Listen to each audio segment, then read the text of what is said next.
Right nine మీడియాకు స్వాగతం. ముందుగా హెడ్లైన్స్.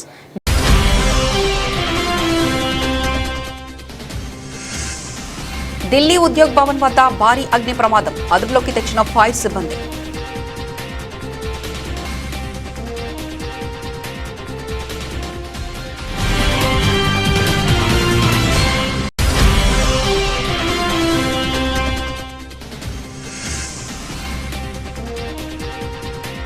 తెలంగాణ ముఖ్యమంత్రి రేవంత్ రెడ్డి పాలనపై మాజీ మంత్రి హరీష్ రావు తీవ్ర స్థాయిలో రాజకీయ విమర్శలు.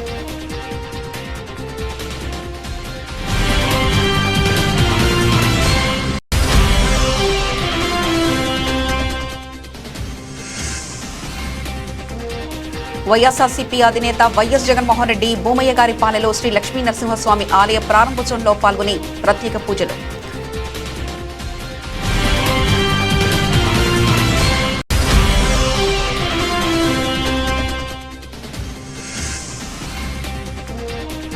ఇందిరాభవన్లో హైదరాబాద్ ఇన్ఛార్జ్ మంత్రి రమణ మరియు బీసీ సంక్షేమ శాఖ మంత్రి పొన్నం ప్రభాకర్ నేతృత్వంలో నిర్వహించిన మంత్రులతో ముఖాముఖి. కృష్ణలంక సీఐ నాగరాజుకు మద్దతుగా తాడేపల్లిగూడెంలో యువత స్థానికులు బైక్ ర్యాలీ నిర్వహించారు. సీఐ నాగరాజును వెంటనే విడుదల చేయాలని డిమాండ్ చేశారు. నిజాయితీ గల పోలీస్ ఆఫీసర్ నిజాయితీగా పనిచేస్తే అరెస్ట్ చేస్తారని మండిపడ్డారు. 23 క్రిమినల్ కేసులు ఉన్న వ్యక్తిని మిస్సింగ్ అయితే సీఐ నాగరాజును ముద్దాయిగా ఎలా నిర్ణయించారని అన్నారు. నిజాయితీ గల పోలీస్ ఆఫీసర్ అరెస్ట్ అయితే ప్రజలకు రక్షణ కరవవుతుందని, తాడేపల్లిగూడెంలో సీఐ నాగరాజు పనిచేసిన సమయంలో ప్రజలు ప్రశాంతంగా ఉన్నారన్నారు. ఈ కార్యక్రమంలో పెద్ద ఎత్తున యువత పాల్గొన్నారు.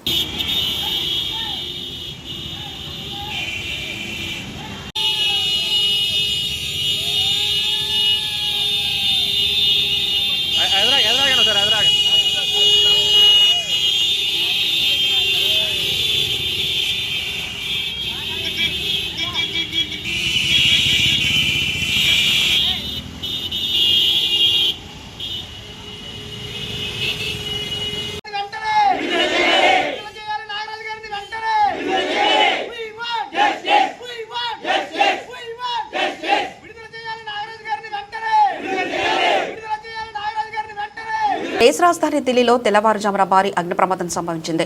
సెంట్రల్ ఢిల్లీలోని ఉద్యోగ భవన్ సమీపంలో కార్మికులు నివసించే తాత్కాలిక నివాసిత ప్రాంతంలో ఈ ఘటన చోటు చేసుకుంది. ఈ ప్రమాదంలో పలు గుడిసెలు మంటల్లో కాలిబూడిదయ్యాయి. అయితే ఎటువంటి ప్రాణ నష్టం జరగకపోవడంతో అధికారులు స్థానికులు ఊపిరి పీల్చుకున్నారు. అధికారుల కథనం ప్రకారం మంగళవారం అర్ధరాత్రి సమయంలో ఒక ఎలక్ట్రిక్ ప్యానెల్లో తొలుత మంటలు చెలరేగాయి. క్షణాల్లోనే అవి సమీపంలోని తాత్కాలిక నిర్మాణాలకు వ్యాపించాయి. అదే సమయంలో అక్కడ నిల్వ ఉంచిన కొన్ని ఎల్పీజీ సిలిండర్లు పేలడంతో మంటల తీవ్రత ఒకసారిగా పెరిగి ఓవెత్తున ఎగిసిపడ్డాయి. ఈ నివాసాల్లో సెంట్రల్ విస్ట్రా ప్రాజెక్టులో పనిచేస్తున్న కార్మికులు నివసిస్తున్నటువంటి సమాచారం అందుకున్న వెంటనే ఢిల్లీ ఫైర్ సర్వీస్ డిఎఫ్ఎస్ సిబ్బంది హుటాహుటిన ఘటనా స్థలానికి చేరుకున్నారు. మంటల తీవ్రతను గమనించిన అధికారులు దీన్ని మేక్ 4 కేటగిరీ ప్రమాదంగా వర్గీకరించారు. సుమారు 20కి పైగా అగ్నిమాపక యంత్రాలు, వాటర్ బ్రౌజర్లతో సిబ్బంది గంటల తరబడి శ్రమించి మంటల్ని అదుపులోకి తెచ్చారు. బుధవారం ఉదయం 5:30 కల్లా మంటలు పూర్తిగా నియంత్రణలోకి వచ్చినట్లు అధికారులు వెల్లడించారు. ప్రమాదానికి గల ఖచ్చితమైన కారణాలపై ప్రస్తుతం దర్యాప్తు చేపట్టినట్టు సమాచారం. పాకిస్తాన్ ఆక్రమిత కశ్మీర్లో జరుగుతున్న నిరసనలకు భారత్ను బాధ్యులు చేస్తూ పాక్ రక్షణ మంత్రి ఖవాజా ఆసిఫ్ చేసిన ఆరోపణలు భారత విదేశాంగ శాఖ తీవ్రంగా తిప్పికొట్టింది.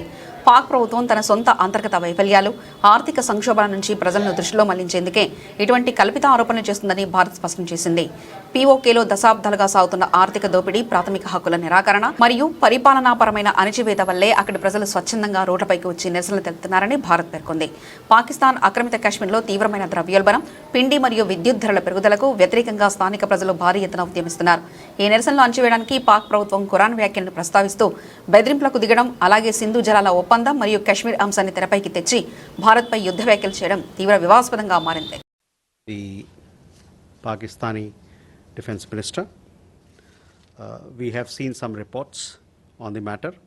Such remarks are desperate attempts by Pakistan to cover up its own failings and deflect attention away from its human rights abuses. We categorically reject these fabricated claims with the contempt that they deserve. The ongoing protests in Pakistan-occupied Kashmir are a direct consequence of Pakistan's decades-long policy of systemic economic exploitation, denial of fundamental rights, and administrative oppression in areas under its illegal and Telangana ముఖ్యమంత్రి రేవంత్ రెడ్డి పాలనపై BRS party శాసనసభాపక్ష ఉపనేత మరియు మాజీ మంత్రి హరీష్ రావు తీవ్రస్థాయిలో రాజకీయ విమర్శలు గుప్పించారు. రేవంత్ రెడ్డి తన వద్ద ఉంచుకున్న కీలక శాఖల నిర్వహణలో పూర్తిగా విఫలమయ్యారని ఆయన ఆరోపించారు. ముఖ్యమంత్రి రేవంత్ రెడ్డి పర్యవేక్షిస్తున్న హోంశాఖ, విద్యాశాఖ మరియు మున్సిపల్ శాఖ వంటి కీలకమైన అన్ని రంగాల్లో ప్రభుత్వం పూర్తిగా ఫెయిల్ అయిందని హరీష్ రావు ఎద్దేవా చేశారు. కాంగ్రెస్ అధిష్టానంలో ఉన్న ఢిల్లీ పెద్దల కోసం పనిచేయడమే ఈ ప్రభుత్వ ప్రథమ ప్రాధాన్యతగా మారిందని ఆరోపిస్తూ రేవంత్ రెడ్డి తన కోసం ప్రత్యేకంగా ఢిల్లీకి సంచులు మోసే శాఖ అని పెట్టుకుంటే బాగుంటుందని, కనీసం ఆ శాఖలోనైనా ఆయన పాస్ అవుతారంటూ వ్యంగ్యాస్త్రాలు సందేశించారు.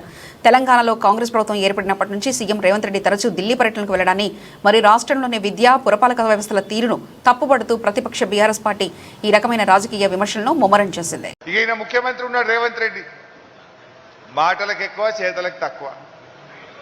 ఆయన దగ్గర 3 శాఖలు ఉన్నాయి: విద్యాశాఖ, హోంశాఖ, మున్సిపల్ శాఖ. మూడిట్లో కూడా అట్టర్ ఫెయిలే. ఖమ్మం జిల్లాకు 3 మంత్రులుండి చేసింది గుండు సున్నా. రేవంత్ రెడ్డి 3 శాఖలు పెట్టుకొని చేసింది కూడా గుండు సున్నా. ఇలా విద్యాశాఖ మంత్రిగా ప్రైవేట్ స్కూళ్లలో ఫీజుల నియంత్రణ చేయడంలో రేవంత్ రెడ్డి ఫెయిల్ అయిపోయింది. మున్సిపల్ మంత్రిగా పారిశుద్ధ్య నిర్వహణలో దోమల బెడద నుంచి ప్రజల్ని కాపాడడంలో రేవంత్ రెడ్డి ఫెయిల్ అయిపోయింది. హోంశాఖ మంత్రిగా శాంతి భద్రతలు కాపాడడంలో, ఆడపిల్లల మీద అత్యాచారాలు జరగకుండా నిరోధించడంలో రేవంత్ రెడ్డి హోంమంత్రిగా కూడా ఫెయిల్ అయిపోయింది. కానీ ఒక్క దాంట్లో పాస్ అయింది.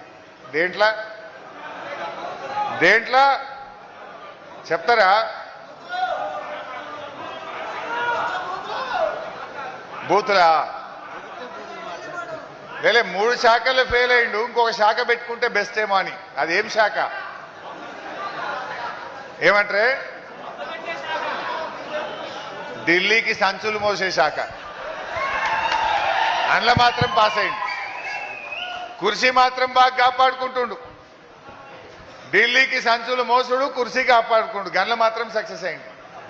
విద్యాశాఖ గతంలో బార్లపూడి క్రాంతి తన తండ్రి ముద్దగడ పద్మనాభానికి క్యాన్సర్ ఉందని, ఆమె సోదరుడు గిరిబాబు తండ్రిని నిర్బంధించి సరైన వైద్యం అందించలేదని సోషల్ మీడియాలో ఆరోపణ చేశారు. దీనిపై ముద్రగడ పద్మనాభం ఒక బహిరంగ లేఖ ద్వారా స్పందిస్తూ తీవ్రంగా ఖండించారు. ముద్రగడ తన లేఖలో పోస్టులో పేర్కొన్నట్లుగా క్రాంతి చేసిన ఆరోపణలు తిప్పికొట్టారు. గతంలో తన సతీమణికి అనారోగ్యంగా ఉండి విశ్రాంతి కోసం హైదరాబాద్లోని కుమార్తె క్రాంతి ఇంటికి వెళ్తే లోపలికి రానివ్వకుండా గేటు బయట నుంచే గెంటేశారని ఆవేదన వ్యక్తం చేశారు. మా అబ్బాయిని గిరిబాబును దూరం చేసినా ఆ ఇంటిని తాను వెళ్లేనని స్పష్టం చేశారు. తనకి క్యాన్సర్ లేదని, కేవలం వృద్ధాప్యరీత్యా వచ్చే సాధారణ ఆరోగ్య సమస్యలు మాత్రమే ఉన్నాయని ముద్రగడ వివరణ ఇచ్చారు. కొడుకు గిరిబాబు రాజకీయ ఎదుగుదలను ఓర్వలేకనే కొందరు కుమార్తె ద్వారా ఇలాంటి దుష్ప్రచారం చేస్తున్నారని మండిపడ్డారు. 2024 ఎన్నికల సమయంలో ముద్రగడ పద్మనాభం వైఎస్ఆర్సీపీలో చేరగా ఆయన కుమార్తె క్రాంతి మాత్రం జనసేన పార్టీలో చేరారు.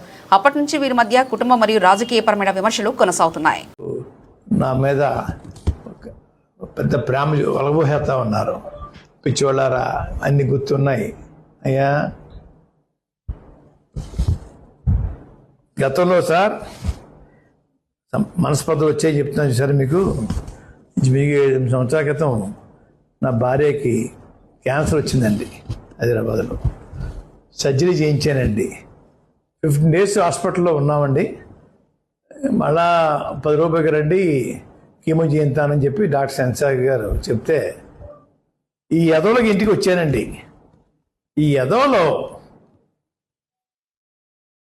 5 నిమిషాలు కూడా లోపల రావద్దన్నారు మమ్మల్ని.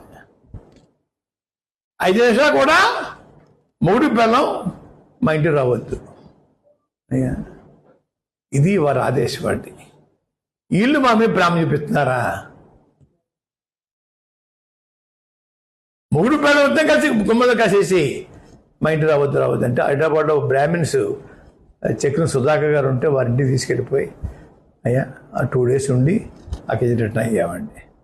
వీళ్ళు నాకు క్యాన్సర్ వచ్చింది, చిన్న కొడుకు వైద్యం చేయించట్లేదు, వీళ్ళు పట్టించుకోవట్లేదు అని ఏదో నాటం చేస్తున్నారండి.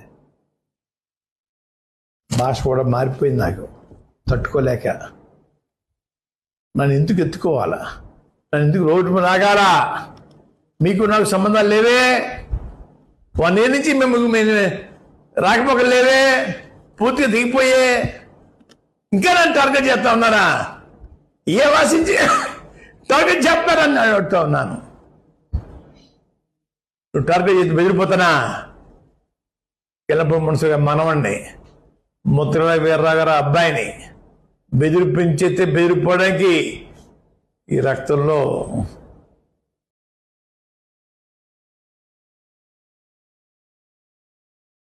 గాంధీ భవన్లోని ఇందిరాభవన్లో హైదరాబాద్ ఇన్ఛార్జ్ మంత్రి రమణ మరియు బీసీ సంక్షేమ శాఖ మంత్రి పొన్నం ప్రభాకర్ నేతృత్వంలో నిర్వహించిన మంత్రులతో ముఖాముఖి గ్రీవెంత్ రిజిస్ట్రల్ ఫారం కార్యక్రమం ప్రజల సమస్యల త్వరితగతిన పరిష్కారానికి వేదికగా నిలిచింది. ఈ ప్రజా సంప్రదింపుల కార్యక్రమం ద్వారా ప్రభుత్వం మరియు ప్రజల వద్దకే నేరుగా వెళ్లి వారి ఆర్జీలను స్వీకరిస్తుందని, ధరణి పోర్టల్లో లోపాలు, భూముల రిజిస్ట్రేషన్ సమస్యలపై ఫిర్యాదులు, అర్హులైన పేదలకు ఇళ్ల కేటాయింపు, ఇళ్ల స్థలాల కోసం దరఖాస్తులు, నిరుద్యోగులకు ఉపాధి కల్పన, ఉద్యోగ నోటిఫికేషన్లకు సంబంధించిన వినతులు మంత్రి పొన్నం ప్రభాకర్ ప్రజల నుంచి ఆర్జీలను స్వయంగా స్వీకరించి అక్కడికక్కడే అధికారులతో మాట్లాడారు. అర్హులైన ప్రతి ఒక్కరికి న్యాయం జరిగేలా చర్యలు తీసుకోవాలని సంబంధిత అధికారులను ఆదేశించారు. ఇల్లు, రేషన్ కార్డులు, భూ సమస్యలపై ప్రభుత్వం త్వరలోనే స్పష్టమైన విధానపరమైన నిర్ణయాలు తీసుకుంటుందని, ప్రజలెవరూ ఆందోళన చెందవద్దని భరోసా ఇచ్చారు. వైఎస్ఆర్సీపీ అధినేత వైఎస్ జగన్మోహన్ రెడ్డి వైఎస్ఆర్ కడప జిల్లా పులివెందుల నియోజకవర్గంలోని భూమయ్యగారి పల్లెలో నూతనంగా పునరుద్ధరించిన శ్రీ లక్ష్మీనరసింహస్వామి ఆలయ ప్రారంభోత్సవంలో పాల్గొని ప్రత్యేక పూజలు నిర్వహించారు. జగన్మోహన్ రెడ్డి వ్యక్తిగతంగా క్రైస్తవ మతాన్ని ఆచరిస్తారు. అయితే కేవలం రాజకీయ ప్రయోజనాల కోసం హిందూ ఓటర్లను ఆకర్షించడానికే ఆయన హిందూ దేవాలయ సందర్శనలు మరియు పూజల్లో పాల్గొంటారని విమర్శకులు ఆరోపిస్తున్నారు. క్రైస్తవ మత విశ్వాసాలను కఠినంగా అనుసరించే కొందరు పాస్టర్లు లేదా క్రైస్తవ సంఘాల ప్రతినిధులు ఒక క్రైస్తవుడిగా ఉంటూ ఇతర మతాచారాలతో లేదా హోమాలలో పాల్గొనాలని తమ మత సిద్ధాంతాలకు విరుద్ధంగా భావించి కొన్ని సందర్భాల్లో అంతర్గతంగా అసంతృప్తిని లేదా ఆందోళన వ్యక్తం చేస్తుంటారు. ప్రత్యర్థి పార్టీలు సైతం ఆయన పర్యటనను మరియు ఆలయాల సందర్శనలను కేవలం ఎన్నికల రాజకీయ వ్యూహంలోనే భాగమేనని విమర్శిస్తుంటారు. భూమయ్యగారిపల్లె ఆలయ పునర్నిర్మాణానికి వైఎస్ఆర్సీపీ ప్రభుత్వ హయాంలో దాదాపు 1.5 కోట్ల ప్రభుత్వ నిధులను మంజూరు చేశారని, ప్రజా సంక్షేమం మరియు ప్రాంతీయ అభివృద్ధిలో భాగంగానే ఈ ఆలయ ప్రారంభోత్సవానికి హాజరయ్యారని పార్టీ వర్గాలు స్పష్టం చేస్తున్నాయి. ప్రజా జీవితంలో ఉన్న నాయకులు తమ వ్యక్తిగత మత విశ్వాసాలకు అతీతంగా అన్ని వర్గాల ప్రజలను కలుపుకొని వెళ్లడాన్ని కొందరు లౌకికవాద విధానంలో సమర్థిస్తే, మరికొందరు దీనికి రాజకీయ లబ్ధి కోసం చేసే ప్రయత్నంగా విమర్శిస్తారు. ఈ ప్రపంచం మహిళలకు వ్యతిరేకంగా ఉందంటూ తెలంగాణ రక్షణ సేన టీఆర్ఎస్ అధ్యక్షురాలు కల్వకుంట్ల కవిత చేసిన వ్యాఖ్యలు సమాజంలో మహిళలు ఎదుర్కొంటున్న వాస్తవ పరిస్థితులను, వివక్షతను ప్రతిబింబిస్తున్నాయి. ఎంత ప్రతిభ కనబరిచినా, ఎంత కష్టపడినా మహిళల ఎదుగుదలకు ఎక్కడో ఒక చోట అడ్డుకట్ట పడుతుందని ఆమె ఆవేదన వ్యక్తం చేశారు. మహిళ ఏ ఇంట్లో జన్మించినా వివక్ష సాధారణంగా మారుతుందని, తండ్రి, అన్న లేదా భర్త ఇలా సమాజంలో పురుషులు మహిళలను తక్కువ చేసి చూసే ధోరణి ఉందంటూ కవిత మహిళా దినోత్సవ వేదికలపై గతంలో కూడా ప్రస్తావించారు. మహిళలు సొంతంగా స్వతంత్రంగా ఎదగలేరనే ఒక చులకన భావం, మైండ్ సెట్ సమాజంలో బలంగా నాటుకుపోయిందని ఆమె విమర్శించారు. ప్రతిభ ఉన్నప్పటికీ నిర్ణయాత్మక శక్తులు లేదా ఉన్నత స్థానాల్లో మహిళలు రాణించడానికి పురుషాధిక్య సమాజం ఎల్లప్పుడూ అడ్డంకులు సృష్టిస్తూనే ఉంటుందని, వయసుతో సంబంధం లేకుండా మహిళలు చురుగ్గా రాజకీయాల్లోకి రావాలని, అప్పుడే చట్టసభలో మరియు సమాజంలో మహిళల గలం బలంగా వినిపిస్తుందని ఆమె పిలుపునిచ్చారు. ఇంతకుముందు మేడం జడ్జి గారు రజనీ గారితో నేను మాట్లాడుతూ ఉంటే, మేడం నేను కూడా అదే అనుకుంటున్నాం, జడ్జెస్ ఎంతమంది ఉన్నారు మేడం అంటే, ఎగ్జామ్లలో పాస్ అయ్యి జడ్జిలు చాలా మంది వస్తున్నారు, కానీ పై స్థాయికి వెళ్ళిన తర్వాత జడ్జెస్ ఒకరినొకరు రికమెండ్ చేసుకునేది ఉంటుంది, అక్కడ మాత్రం ఎక్కువ మగవాళ్ళే ఉంటారనమాట. కానీ టాలెంట్ ప్రకారం ఎవరికి తీసిపోకుండా అన్నీ నేర్చుకొని అన్నీ చదువుకొని వచ్చిన ప్రతి అవకాశాన్ని వినియోగించుకొని మహిళలు ముందుకెళ్తా ఉన్నారు. ముఖ్యంగా ఆడపిల్లలు, కాలేజ్కి వెళ్ళే పిల్లలైనా సరే, ఉద్యోగాలు చేసే వాళ్ళైనా సరే, పొద్దున్న లేసి ఇంట్లో అన్ని ఇంటిల్లిపాదికి అన్ని రెడీ చేసుకొని బస్సులు పట్టుకొని పబ్లిక్ ట్రాన్స్పోర్ట్లో ఇబ్బందులు పడ మళ్ళీ వెళ్ళి ఆఫీస్లో పనిచేయడం, లేదా ఇక్కడికి మా చాలా మంది సర్పంచ్లు వచ్చినారు, జెడ్పీటీసీలు వచ్చినారు, మాజీ ఎంపీటీసీలు అందరూ వచ్చినారు, వాళ్ళందరూ కూడా మగవాళ్లతో సరిసమానంగా పోటీపడి పనిచేస్తున్నారు. కానీ మనందరం ఎక్కడో ఒక దగ్గరకు వచ్చినాక ఒక సీలింగ్ ఉంటుంది, మనం ఎక్కడికో ఒక దగ్గరకు వచ్చినాక ఒక అడ్డుకట్ట ఉంటుంది. సముద్రం ఎట్లయితే ఎంత వేగంగా వచ్చినా ఒక చెల్లెల కట్ట ఉంటుందో, మహిళలు ఎంత తన్నుకొని ముందుకొచ్చినా ఎక్కడో దగ్గర ఒక సీలింగ్ ఉంటుంది. ఎందుకంటే మనం మొత్తం చదువుకొని ఒక జాబ్ చేసి ఇక నెక్స్ట్ ప్రమోషన్ వస్తుందనే టైంలో తల్లిదండ్రి పెళ్లి సంబంధాలు చూడడం మొదలు పెడతారు. పెళ్లి చేసుకోవాల్సిందే, ఈ ఏజ్ దాటిపోతే పెళ్లి ఎట్లా చేసుకుంటావు అని చెప్పి ప్రమోషన్ రావాల్సిన అమ్మాయిని పిలిపించి పెళ్లి చేస్తారు. తర్వాత ఒక 7-8 ఏళ్ళు గ్యాప్ వస్తుంది, పెళ్లి, పిల్లలు, అది ఇది. 7-8 ఏళ్ళు గ్యాప్ వచ్చినాక మళ్ళా జూనియర్ పొజిషన్కి పోయి మళ్ళా స్టార్ట్ చేయాల్సి వస్తుంది. ఇది యంగ్స్టర్స్కి, ఐటీలో పనిచేసే పిల్లలకి, బ్యాంకింగ్లో, ఫైనాన్స్లో పనిచేసే వాళ్ళందరికీ కూడా ఉన్నటువంటి ఎక్స్పీరియన్సే. అంతెందుకు టీవీ ఛానళ్లలో పనిచేసే వాళ్ళకు కూడా ఒక్కసారి బ్రేక్ తీసుకుంటే మళ్ళా ఫస్ట్ నుంచి రాష్ట్ర ముఖ్యమంత్రి నారా చంద్రబాబు నాయుడు అధ్యక్షతన రాష్ట్ర సచివాలయంలో జరిగిన కేబినెట్ సమావేశంలో పలు అంశాలపై తీసుకున్న నిర్ణయాలను రాష్ట్ర సచివాలయం 4వ భవనం ప్రచార విభాగంలో రాష్ట్ర సమాచార పౌర సంబంధాలు గృహ నిర్మాణ మంత్రి కొలుసు పార్థసారథి మీడియాకు వివరించారు. రాష్ట్ర భవిష్యత్తు, ఆర్థిక అభివృద్ధి, యువతకు భారీ స్థాయిలో ఉపాధి అవకాశాల కల్పన, ప్రపంచ స్థాయి పెట్టుబడుల ఆకర్షణ, పర్యావరణ పరిరక్షణ అనే ప్రధాన లక్ష్యాలను దృష్టిలో పెట్టుకుని జరిగిన కేబినెట్ సమావేశంలో ప్రభుత్వం పలు కీలక నిర్ణయాలు తీసుకుందని వివరించారు. రాష్ట్రంలో పారిశ్రామికరణ, డిజిటల్ మౌలిక సదుపాయాల విస్తరణ, డేటా సెంటర్ల అభివృద్ధి, పర్యావరణ పరిరక్షణ, యువతకు భారీ ఉపాధి అవకాశాల కల్పన అనే లక్ష్యాలతో ప్రభుత్వం సమగ్ర కార్యాచరణ అమలు చేస్తుంది. పెట్టుబడులు, పరిశ్రమలు, ఉపాధి, సుస్థిర అభివృద్ధి అనే అంశంతో ఏపీని దేశంలో అగ్రగామి రాష్ట్రంగా తీర్చిదిద్దడమే ప్రభుత్వ ప్రధాన లక్ష్యమని వివరించారు. కొన్ని సమయాల్లో అయితే వారు స్టార్ట్ చేయకపోతే క్యాన్సిలేషన్ చేసిన ల్యాండ్ హ్యాండ్ ఓవర్ చేసిన వాటిని కూడా క్యాన్సిల్ చేసిన దృష్టాంతాలు కూడా ఉన్నాయని చెప్పేసి నేను మనవి చేస్తా ఉన్నాను. అందుకనే ఎక్కడైతే కొంత ఆర్థిక పరిపుష్టి లేని ప్రపోజల్స్ ఎక్కడైతే ఉంటాయో వారికి ల్యాండ్స్ రిజిస్ట్రేషన్ కూడా చేయట్లేదు. ల్యాండ్స్ హ్యాండ్ ఓవర్ చేసి లీజ్ మీద హ్యాండ్ ఓవర్ చేసి ఒకవేళ వాళ్ళు కనుక చేయలేకపోతే పెట్టుబడి తీసుకొచ్చి వాటిని స్టార్ట్ చేయలేకపోతే వాటి వెనక్కి కూడా తీసుకునే ఆలోచన కూడా చేస్తున్నారని చెప్పేసి మనం చేస్తాను. మరి ఇంత దూరదృష్టితో ఇంత ఆలోచన చేస్తూ ఉంటే ప్రతిపక్షం ప్రతిదానికి కూడా ఏదో ఒకటి అంటకట్టడం, ఏదో పొల్యూషన్ అనో లేకపోతే ఏదో పర్యావరణం దెబ్బతింటుందనో రకరకాల అభూత కల్పనల్ని, అబద్ధాలని ప్రచారం చేసి ఈ అభివృద్ధిని కూడా మరి రాష్ట్రానికి ఏదో వ్యతిరేకంగా ఉన్నట్లు సృష్టించడానికి ప్రయత్నం చేయటం చాలా శోచనీయం అని చెప్పేసి కూడా ఈ సందర్భంగా తెలియజేస్తాను. డేటా సెంటర్స్ ఆఖరికి ఈ పొల్యూషన్కి సంబంధించిన విషయంలో కూడా మరి సింగపూర్ గవర్నమెంట్తో ఒక టైప్ చేసుకుని ఎన్విరాన్మెంటు, ఈ పొల్యూషను వీటన్నిటిని కూడా ఏ విధంగా ఏ ఇండస్ట్రీ వచ్చినా కూడా భవిష్యత్తులో ఆ వచ్చిన ఇండస్ట్రీస్ మూలంగా ఎటువంటి పర్యావరణ సమస్యలు తలెత్తుకోకుండా ముందు నుంచే చర్యలు తీసుకునే ఏర్పాట్లు కూడా చేస్తామని చెప్పేసి కూడా మనం చేస్తాం. డేటా సెంటర్స్ అందరూ కూడా విపరీతంగా ఈ రాష్ట్రం వైపు చూస్తూ ఉన్నారు. దేశంలో ప్రపంచంలో ఉన్న డేటా సెంటర్స్ యాజమాన్యాలన్నీ కూడా మన రాష్ట్రంలో డేటా సెంటర్లు పెడతానికి విశాఖపట్నం వైపు చూస్తున్నారని చెప్పేసి మనం చేస్తాను. ఈ దేశంలో డేటా సెంటర్స్ ఉన్న రాష్ట్రాలు తీసుకుంటే మహారాష్ట్ర, తెలంగాణ, కర్ణాటక, తమిళనాడు, తర్వాత మన ఆంధ్రప్రదేశ్ అమరావతి విశాఖపట్నం అని చెప్పేసి చెప్పడానికి చాలా సంతోషిస్తామని చెప్పేసి కూడా మనం చేస్తాం.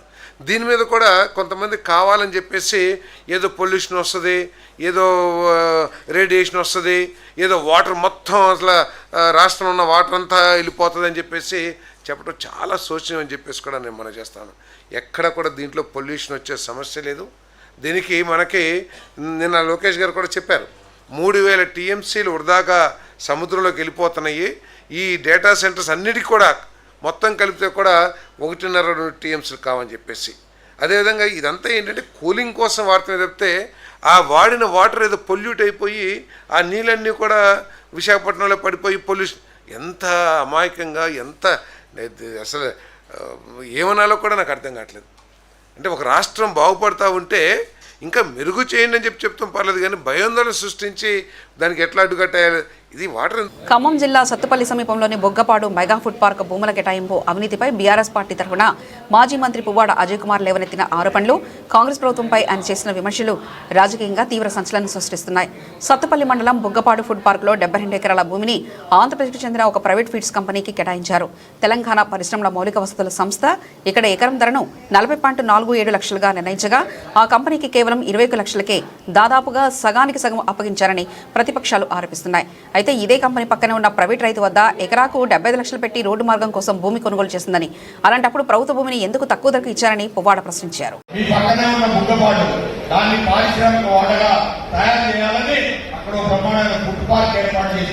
చేసి దాంట్లో ప్రభుత్వం నుంచి గొప్పగా పరిశ్రమలు రావాలని చెప్పి ప్రయత్నం చేశాం. చాలా మంచిగా ఏర్పాటు జరిగింది. కానీ ఇవాళ ఏం చేస్తున్నారు మంత్రులు, అదే మరి ఫుడ్ పార్క్ లో బుగ్గపాడులో ఏం చేస్తున్నారు, దాంట్లో ఏం చేస్తున్నారంటే ఆంధ్ర కంపెనీలకి అగ్గువకి 72 ఎకరాల భూమి ఎకరం 42 లక్షలకి ప్రభుత్వం అప్పుడు విద్యార్థి నిర్ణయిస్తే దానికి సగానికి అడ్డి చేసి పావు చేసి వాళ్ళకి అప్పగించి అందులో మంత్రుల కొడుకులు వాటా తీసుకున్నారని ఈ సందర్భంగా మేము తెలియజేస్తాం. అది నిజం కాదా? అది మేము ఈ వేదిక బీఆర్ఎస్ పార్టీ మిమ్మల్ని ప్రశ్నిస్తా ఉంది. దీని మీద విచారణ జరపండి. దానికి మొత్తం మట్టి నింపడానికి మీరు సీతారామ ప్రాజెక్టు నుంచి మట్టి తీసుకొచ్చి కోట్లాది రూపాయల మట్టిని కొలగొడతా ఉన్నారు. ఓ పక్కన మట్టి దోపిడీ, ఇంకో పక్కన భూ దోపిడీ, ఇంకో పక్కన చూస్తే హైదరాబాద్ లో భూములు దోపిళ్ళు, ఖమ్మంలో చూస్తే ఖమ్మంలో దోపిడీ, అటువైపు పోతే పినపాక రేఖాఖండంలో భద్రాచలం సైడ్ పోతే ఇసుక దోపిడీ. ఏది చూసినా కూడా వెరసి 2.5 సంవత్సరాల్లో అంటే ఇంటర్వెల్ వరకు మనం చూసింది దోపిడీ రాజ్యం. దండుపాలెం రాజీ తప్పితే ఏ సంక్షేమం లేదు. అవునా కాదని ఉచిత 2,000 పెంచి 4,000కి, ఉచిత ఆడపిల్లలకి 2,500 రూపాయలు, ఉచిత ఆడపిల్ల చదువుకునే స్కూటీలు, ఉచిత పెళ్ళైన ఆడపిల్లలకి తులం బంగారం. అంటే వీళ్ళకి మాత్రం బాగా వచ్చింది. రెవెన్యూ మంత్రి గారు రెవెన్యూ పెరిగింది, వ్యవసాయ మంత్రి గారి ఆదాయం పెరిగింది, 100 ఎకరాలు 1000 ఎకరాలు అయి ఉన్నాయి. కానీ ఆ గిరిజన ప్రాంత ప్రజలకి వీళ్ళకి మాత్రం ఏ ఆ హామీలు అక్కడే ఉన్నాయి, అక్కడే ఉన్నాయి. అందుకని వాటి గురించి ఇంకా బాగా ఒక్కడి ముందు పెట్టుకోండి. మనందరికీ కూడా జాతిపిత, మన తెలంగాణకు పెట్టిన వ్యక్తి కేసీఆర్ తత్తుడో తెలంగాణ ఒత్తుడో అని చెప్పి సాగులో తలకాయ పెట్టి తెలంగాణ దగ్గర మాజీ కేసీఆర్. ఆయననే మన తెలంగాణకు శ్రీరామరక్ష. ఆయన లేకపోతే ఈ తెలంగాణ ఇంకే లోపలికి గురైందని. కాబట్టి ఈసారి కళ్ళు తెరవాలి. మొట్టమొదటి ఆంధ్రప్రదేశ్ రాజకీయాల్లో ఇటీవల చోటు చేసుకున్న పరిణామాల నేపథ్యంలో వైఎస్ఆర్ కాంగ్రెస్ పార్టీ మాజీ MLA Rachamalli Sivaprasad Reddy Kakinada rural Janasena MLA Pantham నానాజీని ఉద్దేశించి ప్రెస్ మీట్లో వ్యాఖ్యలు చేశారు. తమ నాయకుడు వైఎస్ జగన్మోహన్ రెడ్డి ఎప్పుడైనా ఎవరినైనా ఏకవచనంతో వాడు వీడు సంబోధించినట్లు చూపిస్తే తాను క్షమాపణలు చెప్పడానికి సిద్ధమని రాచమల్లు సవాల్ విసిరారు. 60 ఏళ్లలో మొట్టమొదటిసారి పంతం నానాజీ ఎమ్మెల్యేగా గెలిచావు, నీకెందుకు ఇంత అహంకారం అని ప్రశ్నించారు. రాబోయే 2029 ఎన్నికల్లో పంతం నానాజీపై ఒక సాధారణ వైసీపీ కార్యకర్తను నిలబెట్టినా గెలిపించే సత్తా తమకుందని ధీమా వ్యక్తం చేశారు. రాష్ట్ర ప్రజలందరికీ ప్రొద్దుటూరు నియోజకవర్గ వైఎస్ఆర్ కాంగ్రెస్ పార్టీ వైపు నుంచి హృదయపూర్వకంగా నమస్కరిస్తూ, నిన్న లేమన్నా అనుకుంటా కాకినాడ రూరల్ ఎమ్మెల్యే ఏదో పంతం అంట, ఆయన పేరు పంతం నానాజీ. ఏం పంతమా పంతం. అసందర్భంగా అనవసరమైన మాటలన్నీ మాట్లాడినాడు జగన్మోహన్ రెడ్డి గారిని. వాడు వీడు నాలుక కోస్తా, చేతనైతే వచ్చి రాజమండ్రి రూరల్కి పోటీ చేయి, కాపులను పట్టుకొని వైఎస్ఆర్ కాంగ్రెస్ పార్టీలో కొనసాగే వాళ్ళని పట్టుకొని రెడ్డి కాపులు అన్నాడు. అంటే రాజమండ్రిలో పవన్ కళ్యాణ్ మీటింగ్ పెట్టిన తర్వాత ఏం మాట్లాడినాడు పవన్ కళ్యాణ్ గారు ఆ రోజు? అన్ని దానిలకు నేనే మాట్లాడాలనా, ఇంతమంది ఎమ్మెల్యేలు ఎంపీలు మీరు ఉండారు కదా, మీరంతా అన్నీ మూసుకొని ఉంటే ఎట్లా, మీరు కూడా నా మాదిరే గౌ అని అడసాల కదా వైఎస్ఆర్ కాంగ్రెస్ పార్టీ మీద అని చెబితే ఆయన పైన మరుక్షణమే జనసేన పార్టీకి సంబంధించిన ఈ పంతం నానాజీ అనే ఎమ్మెల్యే అనవసరంగా వైఎస్ఆర్ కాంగ్రెస్ పార్టీ నాయకులను, వైఎస్ఆర్ కాంగ్రెస్ పార్టీలో కొనసాగే కాపులను, ముఖ్యంగా మా నాయకుడు జగన్మోహన్ రెడ్డి గారిని టార్గెట్ చేసి అసందర్భంగా అనవసరమైన మాటలు మాట్లాడినాడు, దుర్భాషలు అన్నాడు, సంస్కారహీనంగా మాట్లాడినాడు. అదే ఆయన మాట్లాడిన మాటలు కూడా చెప్తే కదా, వాడు వీడనడం, జైల్లో పుట్టిన పార్టీ అనడం, నాలుగు చీరేస్తా అనడం, పవన్ కళ్యాణ్ అని మించి ఒక మాట మాట్లాడినా నాలుగు చీరేస్తాడంట. ఇవి ఆయన మాట్లాడిన మాటలు. ఒక్కసారి ప్రజలు గమనించమని కోరుతా ఉన్నా. నేను సవినయంగా రాష్ట్ర ప్రజలందరినీ విజ్ఞప్తి చేస్తూ ఉన్నా. జగన్మోహన్ రెడ్డి గారు 2011 నుంచి మీకు తెలుసు, ముందు నుంచి రాష్ట్ర ప్రజలకు తెలియకపోయినా 2011 నుంచి అందరికీ తెలుసు, వైఎస్ఆర్ కాంగ్రెస్ పార్టీ ఆవిర్భావం నుంచి ఈ 15 సంవత్సరాల కాలంలో రాష్ట్ర ప్రజల్ని అడుగుతాను నేను, మా నాయకుడు జగన్మోహన్ రెడ్డి గారు ఎప్పుడైనా ఎక్కడైనా ప్రెస్ మీట్లలో, పాత్రికేయుల సమావేశంలో కానీ, పాత్రికేయుల చిట్చాట్లో కానీ, లేకపోతే బహిరంగ సమావేశాల్లో కానీ, లేకపోతే మా పార్టీ ఇంటర్నల్ మీటింగ్స్లో కానీ ఎక్కడైనా ఎప్పుడైనా మా నాయకుడు జగన్మోహన్ రెడ్డి గారు ఒక్క సందర్భంలో ఏ ఒక్క వ్యక్తినైనా వాడు అని సంబోధించినట్టు చూపిస్తే నేను క్షమాపణ కోరుతా వారిని. వాడు, మిగతా మాటలు కూడా వద్దు, పెద్ద పెద్ద చెడ్డ మాటలనే వద్దు. వాడు ఎప్పుడే కానీ ఎవరినే కానీ మాట్లాడాడు ఆయన. ఇంటర్నల్గా మాతో మాట్లాడినప్పుడు కూడా చంద్రబాబు నాయుడు గారిని ఎప్పుడే కానీ ఆయన అంటాడు. అంత సంస్కారయుతంగా రాజకీయాల్లో కొనసాగే జగన్మోహన్ రెడ్డి గారిని పట్టుకొని ఇంత అసందర్భంగా ఇష్టం వచ్చినట్టు వాడు వీడు అని. దీనికి కారణం ఏదో ఒక సామెత ఉంది, ఆవు చేల్లో మేస్తే దూడ బయట మేస్తుంది. సుకుమార్ దర్శకత్వంలో రామ్ చరణ్ సమంత జంటగా నటించిన రంగస్థలం సినిమా 2018లో విడుదలై ఇండస్ట్రీ హిట్ సాధించింది. ఈ చిత్ర ఘన విజయంపై ఏర్పాటు చేసిన కృతజ్ఞత సభలో చిరంజీవి ముఖ్య అతిథిగా పాల్గొన్నారు. ఈ వేదికపై చిరంజీవి మాట్లాడుతూ రామ్ చరణ్ చిట్టిబాబు పాత్రలో చూపించిన నటనపై ప్రేక్షకులు, సినీ ప్రముఖులు ప్రశంసలు కురిపించడం పట్ల ఓ తండ్రిగా ఎంతో గర్వపడ్డారు. ఆ వేదికపై చిరంజీవి మాట్లాడుతూ అందరూ రామ్ చరణ్కి నేషనల్ అవార్డు వస్తుందని అంటున్నారు. అవార్డు రాకపోయినా పర్లేదు, ఎందుకంటే అవార్డులు రావడానికి ఎన్నో దారులు లెక్కలుంటాయి. కానీ ప్రజలందరూ నోరారా ఇది నేషనల్ అవార్డు విన్నింగ్ పర్ఫార్మెన్స్ అని అంటుంటే అంతకంటే పెద్ద అవార్డు మరొకటి లేదు. ఇది వినడానికి చాలా ఆనందంగా ఉంది అనిపిస్తుంది అంటూ భావోద్వేగానికి లోనయ్యారు. ఈ సినిమాలో రామ్ చరణ్ పాక్షిక వినికిడి లోపం ఉన్న చిట్టిబాబు అనే పల్లెటూరి యువకుడి పాత్రలో అద్భుత నటన కనబర్చారు. రామ్ చరణ్ సినీ కెరీర్లో రంగస్థలం ఒక మైలురాయిగా నిలిచింది. కమర్షియల్ హీరోగా ఉన్న చరణ్ తనలోని నటుడిని ఆ సినిమాతో పూర్తి స్థాయిలో ఆవిష్కరించారు. పెర్ఫార్మెన్స్ అని అంత బాగా చేశాడు మన చరణ్ అంటూ. అంటే అవార్డు రావాల్సిన అవసరం లేదు. అవార్డు రావడం ఎన్నో దారులు ఉంటాయి, రావచ్చు రాకపోవచ్చు. బట్ ప్రజల మనుషుల్లో ఎంత అత్యుత్తమ నటన ఇచ్చాడన్నారే, దాని మించిన అవార్డు ఇంకోటి ఉండదు అనేది నేను ప్రగాఢంగా నమ్మిన విషయం. కాబట్టి చరణ్ వాళ్ళందరూ ఒక way of expression, award winning performance అంటుంటే కనుక థ్యాంక్ యూ సో మచ్ అనుకోవాలి. కానీ వరుసగా 3 రోజు కూడా బంగారం వెండి ధరలు తక్కుముఖం పట్టాయి. దేశవ్యాప్తంగా ప్రధాన నగరాల్లో బుధవారం పసిడి వెండి ధరలు క్షీణించాయి. దీంతో బంగారం కొనుగోలు చేయాలనుకునే వారికి ఇది కొంత ఊరటనిచ్చే అంశంగా మారింది. హైదరాబాద్, విజయవాడ మార్కెట్లో 10 గ్రాముల 24 క్యారెట్ల బంగారం ధర సుమారు 1,44,590గా ఉండగా 22 క్యారెట్ల పసిడి ధర 1,32,540 వద్ద నిలిచింది. మంగళవారంతో పోలిస్తే తులం బంగారంపై దాదాపు 2,000 మేర తగ్గింది.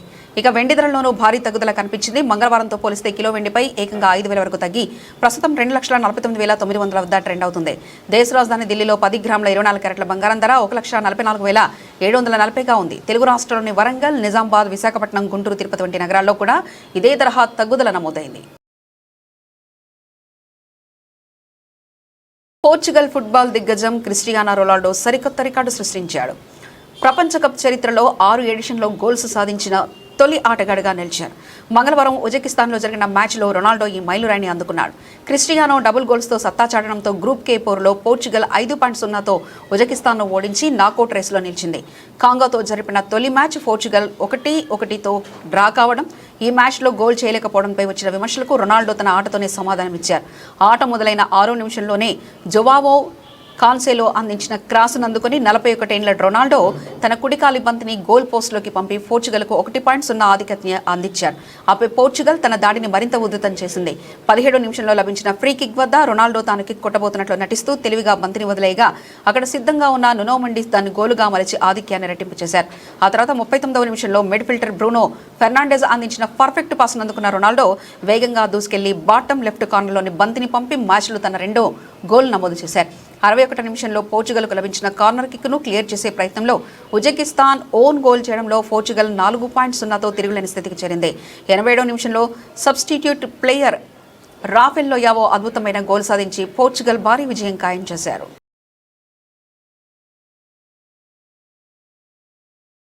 బులెటిన్ ముగించే ముందు హెడ్లైన్స్ మరోసారి చూద్దాం.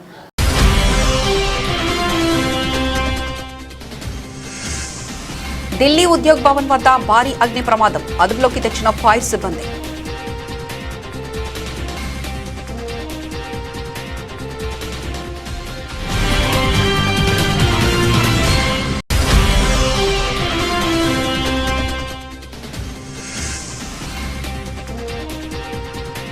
తెలంగాణ ముఖ్యమంత్రి రేవంత్ రెడ్డి పాలనపై మాజీ మంత్రి హరీష్ రావు తీవ్ర స్థాయిలో రాజకీయ విమర్శలు.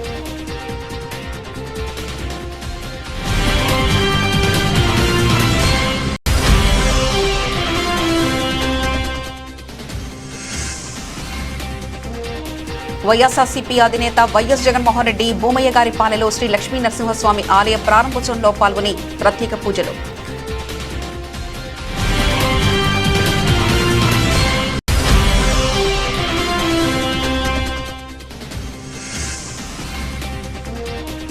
ఇందిరాభవన్లో హైదరాబాద్ ఇన్ఛార్జ్ మంత్రి రమణ మరియు బీసీ సంక్షేమ శాఖ మంత్రి పొన్నం ప్రభాకర్ నేతృత్వంలో నిర్వహించిన మంత్రులతో ముఖాముఖి. మరో బులెటిన్లో మళ్ళీ కలుసుకుందాం. అంతవరకు సెలవు. నమస్కారం.